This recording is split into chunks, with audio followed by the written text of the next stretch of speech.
Hello, এখন আমরা দেখব অন ডিলে টাইমার কমান্ডটির ব্যবহার।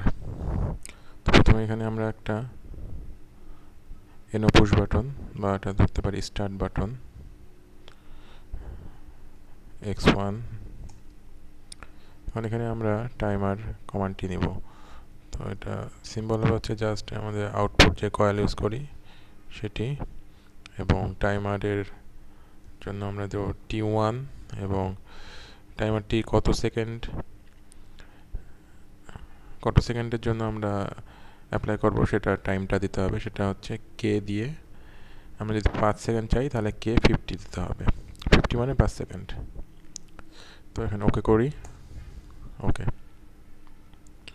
তো আমরা চাই যে আমাদের এই পুশ বাটনে ক্লিক করার 5 সেকেন্ড পর আমাদের একটি পাম্প অন হবে।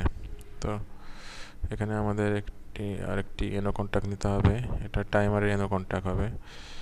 তো এনো কন্ট্যাক্ট নিলাম, এটা অ্যাড্রেস হচ্ছে আমাদের যে টাইমার T1 নিয়েছি সেটা T1, এবং আউটপুট হচ্ছে ধরি আমরা একটি পাম্প,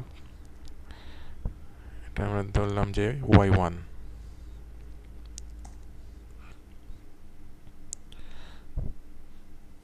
তাহলে আমরা এটি কনভার্ট করি।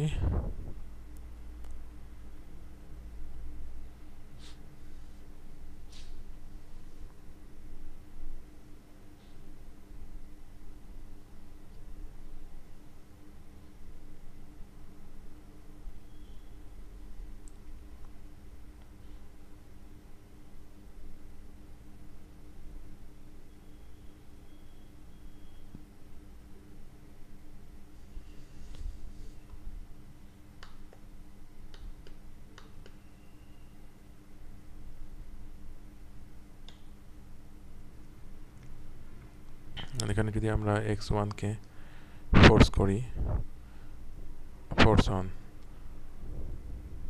দেখতে পাচ্ছি টাইম এখানে কাউন্ট হচ্ছে 50 মানে 5 সেকেন্ড হওয়ার পর আমরা দেখতে পাচ্ছি আমাদের এই আউটপুটটি অ্যাক্টিভ হয়েছে।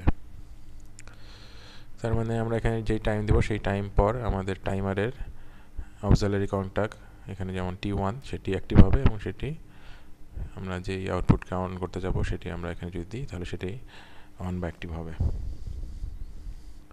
তো এটি হচ্ছে অন ডিলে টাইমারের ব্যবহার। তো এখানে আমরা T1 অ্যাড্রেস দিয়ে এটা ইন্ডিকেট করছি। তো এখানে T1, T0, T1, T2, T3 এভাবে অনেকগুলো টাইমার আমরা ইউজ করতে পারবো। তো আশা করি আপনারা বুঝতে পেরেছেন।